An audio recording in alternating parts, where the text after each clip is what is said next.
드림남성 찬양대의 찬양에 은혜 받으신 줄 믿습니다. 오늘 우리에게 주신 하나님의 말씀은 데살로니가전서 5장 16절부터 28절까지의 말씀입니다. 데살로니가전서 5장 16절부터 28절까지의 말씀 교독하여 읽도록 하겠습니다. 항상 기뻐하라. 쉬지 말고 기도하라. 범사에 감사하라. 이것이 그리스도 예수 안에서 너희를 향하신 하나님의 뜻이니라. 성령을 소멸하지 말며 예언을 멸시하지 말고 범사에 헤아려 좋은 것을 취하고 악은 어떤 모양이라도 버리라. 평강의 하나님이 친히 너희를 온전히 거룩하게 하시고 또 너희의 온 영과 혼과 몸이 우리 주 예수 그리스도께서 강림하실 때에 흠없게 보존하기를 원하노라. 너희를 부르시는 이는 미쁘시니 그가 또한 이루시리라. 형제들아, 우리를 위하여 기도하라. 거룩하게 입맞춤으로 모든 형제에게 문안하라. 내가 주를 힘입어 너희를 명하노니 모든 형제에게 이 편지를 읽어주라. 함께 읽겠습니다. 우리 주 예수 그리스도의 은혜가 너희에게 있을지어다. 아멘. 할렐루야.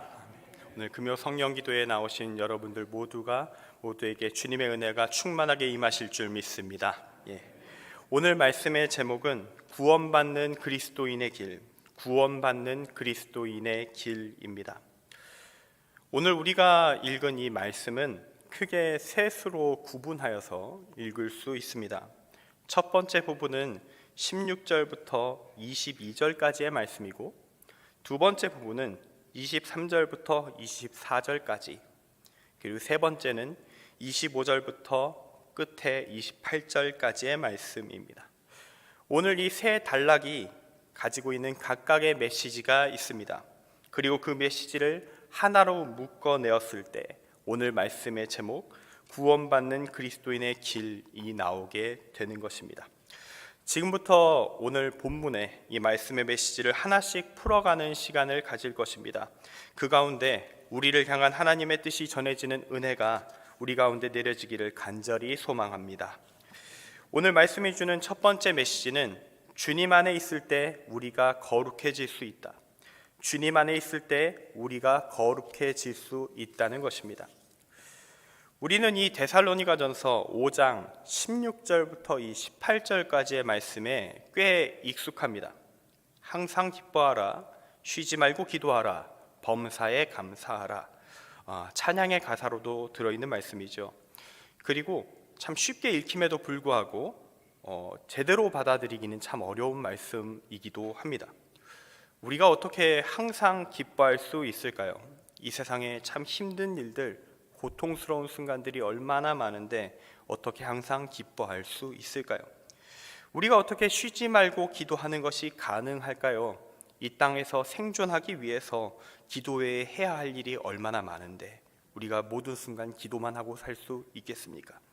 우리가 어떻게 범사에 감사할 수 있겠습니까? 모든 순간 정말로 감사할 수 있겠습니까? 억울하고 괴로운 일이 얼마나 많이 터지는데.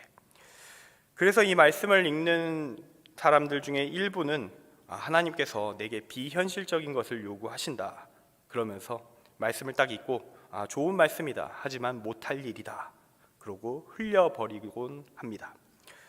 하지만 이 말씀은 비현실적인 말씀이 아닙니다. 오히려 지극히 현실적인 것이다. 말씀대로 하기만 하면 우리의 분명한 현실로 다가올 말씀이다 라고 할 수 있습니다. 그 근거가 바로 18절 말씀에 있습니다. 그리스도 예수 안에서, 그리스도 예수 안에서.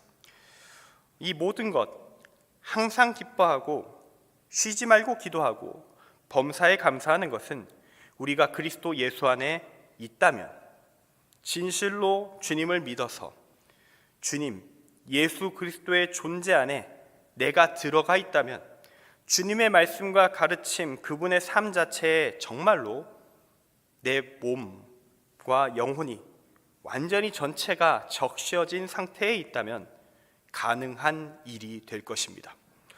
우리가 주님을 진실로 믿으면 항상 기뻐할 수 있습니다.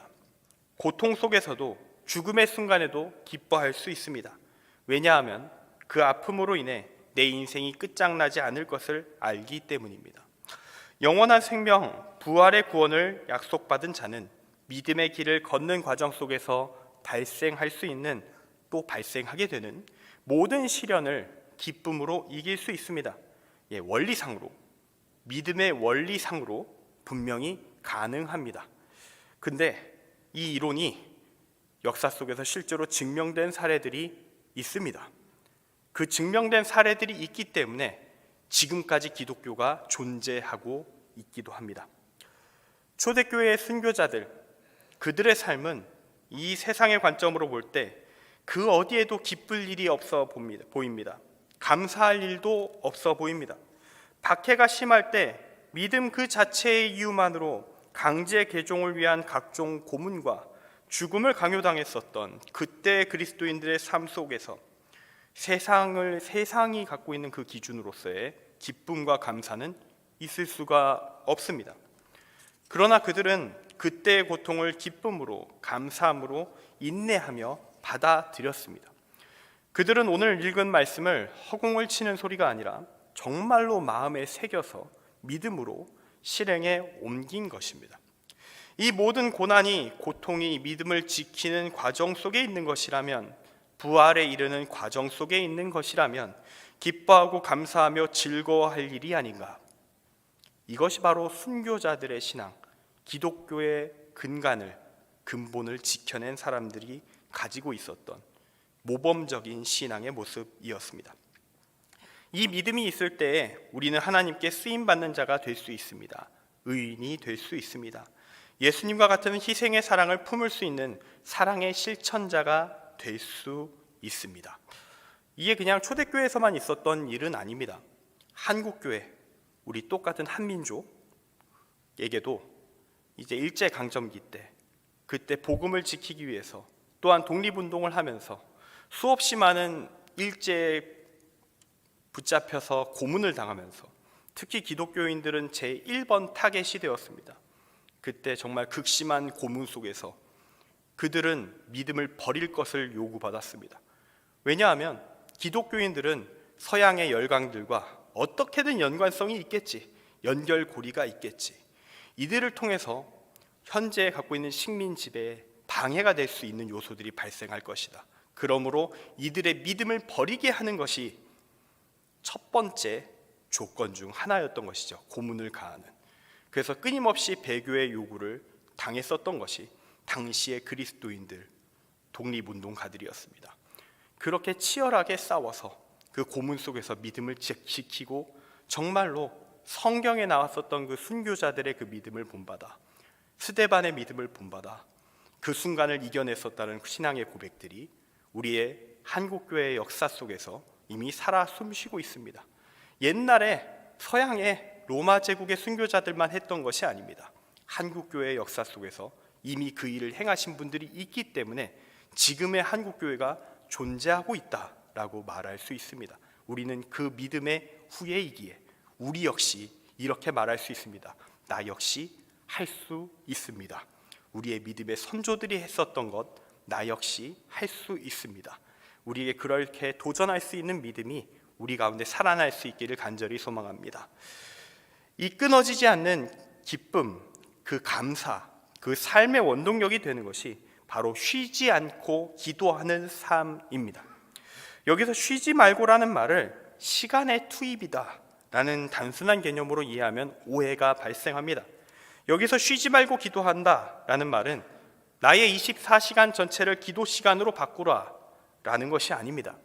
이 말은 기도의 목적인 그 하나님과의 소통, 그 대화의 흐름이 나의 인생 속에서 끊어지지 않는 삶, 하나님과 연결된 존재로 사는 삶, 나의 삶이 그러한 삶이 되어야 된다라는 말씀인 것입니다.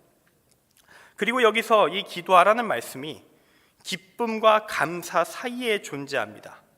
왜냐하면 이 기도하는 자로서의 상태, 그 하나님과 연결된 존재로서의 상태가 유지되고 있어야만 우리가 항상 기뻐하고 감사하는 삶, 살아내는 것이 가능하기 때문입니다.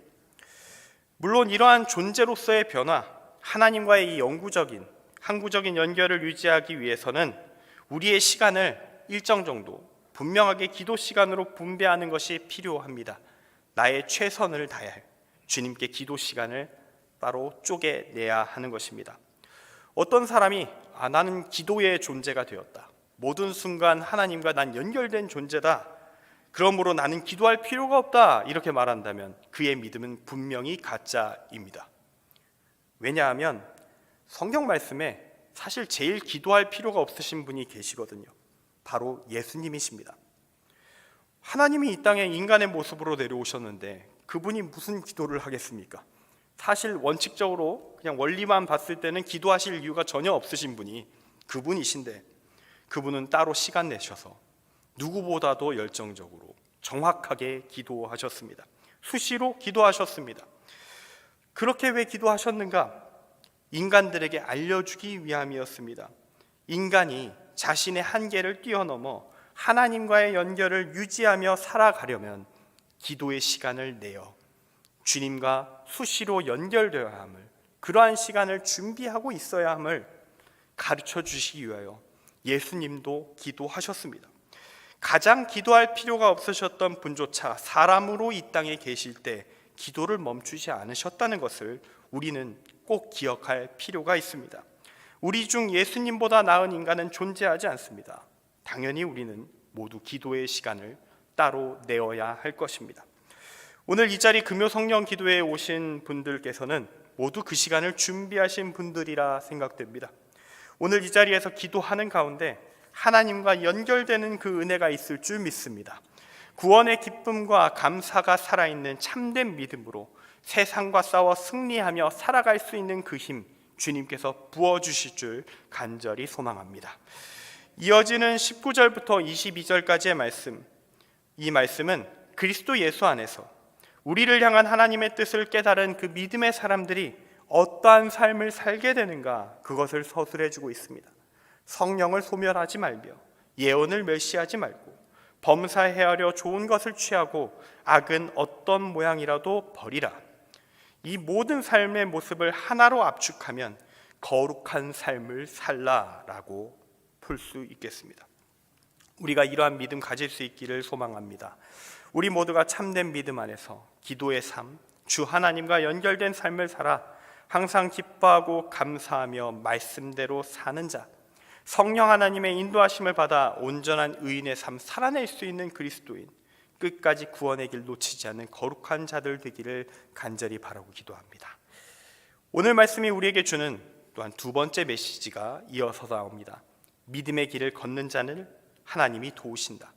믿음의 길을 걷는 자를 하나님이 도우신다는 것입니다. 이어지는 23절부터 24절까지의 말씀은 사도 바울의 축복 기도문이라고 할 수 있습니다. 평강의 하나님이 친히 너희를 온전히 거룩하게 하시고 또 너희의 온 영과 혼과 몸이 우리 주 예수 그리스도께서 강림하실 때에 흠없게 보존되기를 원하노라. 너희를 부르시는 이는 미쁘시니 그가 또한 이루시리라. 아멘.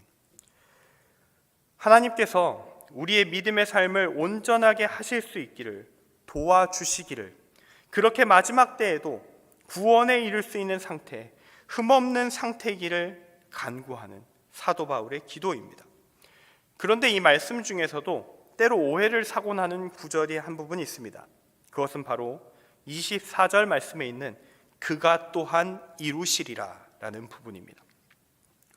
여기서 그가 또한 이루시리라를 그러면 하나님이 다 하시겠구나, 내가 할 일은 전혀 없구나, 그냥 교회만 다녀주면 되겠구나, 예배만 드리면 되겠구나, 기독교인 표식만 공식적으로 달고 사회에서 살면 되겠구나, 참으로 쉽구나, 내가 할 일이 아무것도 없네, 이렇게 생각하면 우리는 심각한 실수를 범하게 되는 것입니다. 왜냐하면 하나님께서 우리의 구원을 이루어 가실 때에는 폭력과 강압이 아니라 사랑으로 우리와 소통하시며 그 구원을 이루어 가시기 때문입니다. 만약 하나님께서 정말 폭력의 하나님, 강제의 하나님, 강압의 하나님으로 일하고 계신다면 그냥 하나님이 다 하실 수 있습니다. 그분 마음대로 우리를 거룩하게 만들어 주실 수도 있습니다. 왜냐하면 하나님께서 우리의 뇌를 강제로 조정하실 것이기 때문입니다. 우리의 정신은 그때 조작될 것입니다. 우리에게 강제로 믿음이 형성될 것이고요. 예, 가능합니다. 이런 인위적인 거룩함 주님은 원하시면 하실 수 있습니다. 전능하신 하나님, 우리에게 그 강제되고 있다는 사실도 완벽하게 숨길 수 있습니다. 위화감 같은 거, 영화 속에서 가끔 나오죠. 주인공이 자신이 뭔가 조종당하고 있다는 것을 깨닫는 그런 형태의 스토리 있을 수 없습니다. 전지전능하신 하나님이 작정하고 그렇게 하시면 인간은 절대로 그 통제에서 벗어날 수 없습니다. 완벽하게 제어하실 것이니까요. 그렇게 되면 인간은 정말 프로그래밍된 기계, 그 이상도 그 이하도 아닌 존재가 될 것입니다.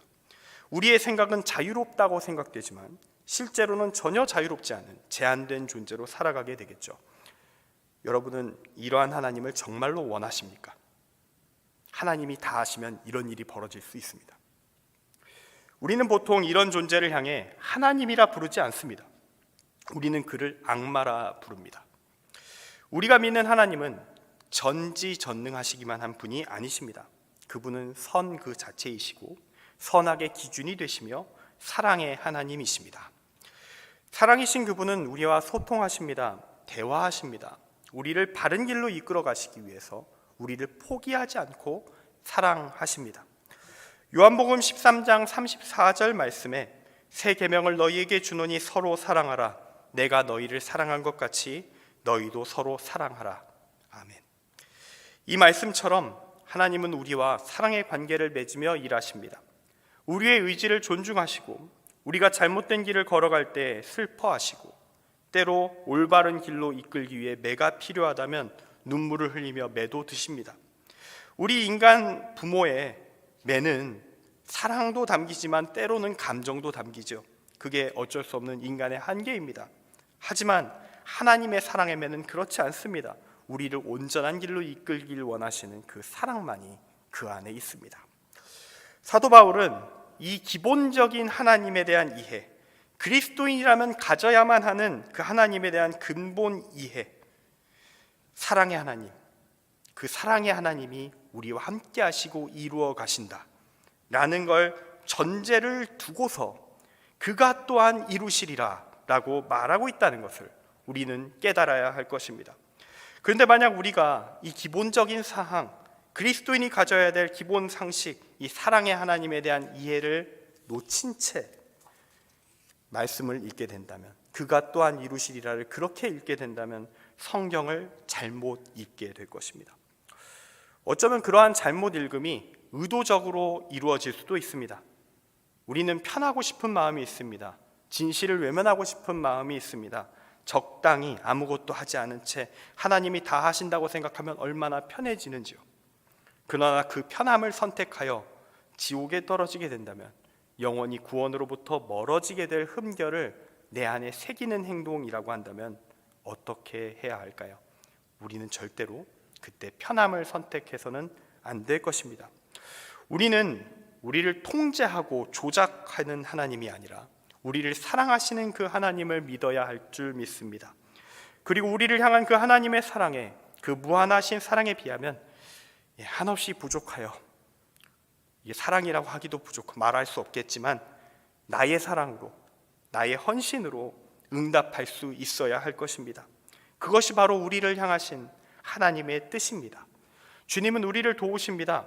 지금도 이 예배 가운데 함께 하시면서 우리를 돕고 계십니다. 이 하나님의 도우심에 힘입어 거룩함, 구원에 이르는 우리 모두가 되기를 간절히 바라고 기도합니다. 끝으로 오늘 말씀이 주는 세 번째 메시지는 믿는 자는 이웃을 향해 사랑을 실천한다.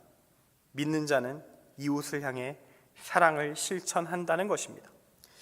25절부터 28절까지의 말씀, 마지막 인사말이 되겠습니다. 이 인사말은 사도 바울의 데살로니가 교회 성도들을 향한 마지막 권면의 말씀이라 할 수 있습니다. 25절에서 사도 바울은 자신이 부름받은 하나님의 일, 선교, 이 결코 쉽지 않은 주의 일을 감당하기 위하여 최선을 다해 힘쓰고 있는 자신과 동료들을 위한 기도를 부탁합니다. 우리를 위하여 기도하라. 중보의 기도를 요청하고 있습니다. 우리가 이웃이라고 할 때 그 이웃은 당연히 가족과 친인척은 물론이고 함께하고 있는 그리스도인 공동체, 모든 공동체의 교회의 일원들이 포함되게 됩니다.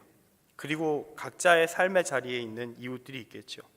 우리가 하나님과 연결된 자, 기도하는 자로 세워졌다면 이 하나님의 도우심 아래에서 거룩한 자, 구원에 이르는 길을 걷는 자로 나아가고 있다면, 정말로 그렇다면 우리는 자연스럽게 이 사도 바울의 요청에 응답하게 될 것입니다. 나만을 위한 기도만이 아니라 이웃을 위한 기도, 지금 기도가 필요한 하나님의 사람들을 위한 기도를 올리게 될 것입니다. 당연히 그 기도 가운데 믿지 않는 자들을 위한 기도가 포함되어 있다면 그들이 하나님의 인도하심을 경험하기를, 주님을 만나기를, 이 교회로 나올 수 있기를 바라는 그 소망의 기도도 포함되게 될 것입니다. 중보 기도하다 보면 또한 이럴 수도 있습니다. 누군가에게 부탁받은 기도 내용 딱 받아보니 아무리 봐도 이거는 하나님의 뜻이 아닙니다. 그냥 그의 욕망만 충만히 담겨있는 기도의 제목을 마주할 때도 있습니다. 오늘 말씀에서 사도 바울이 부탁하는 것, 선교를 위한 기도, 이런 기도처럼 누가 봐도 거룩한 제목이 아니라 그런 욕망의 기도의 부탁이 우리에게 다가올 때도 있다는 것이죠. 또 우리가 진위 여부를 파악할 수 없을 그러한 기도의, 중보 기도의 요청도 있을 것입니다. 그럴 때 우리가 할 수 있는 것은 단 하나입니다. 그 내용을 판단하지 말고 모조리 하나님께 그대로 올려드리는 것입니다. 기도의 내용이 무엇이든 간에 하나님께 올라간 이상 그 기도는 하나님이 책임져 주실 것이기 때문입니다. 그리고 26절 말씀은 거룩하게 입맞춤으로 모든 형제에게 문안하라고 적혀 있습니다. 서양식 인사, 볼키스 같은 것으로 이해하시면 되는데요. 우리가 살아가는 삶의 현장, 이 사회의 특성에 따라 이런 형식의 인사가 모든 곳에서 적용될 수는 없을 것입니다. 우리나라에서 한다면 아마 참 많은 사고가 발생할 것이 예상되는데요. 예를 들어서 이걸 중등부나 고등부 예배 시간에 말씀에 적혀 있다. 자, 행하라.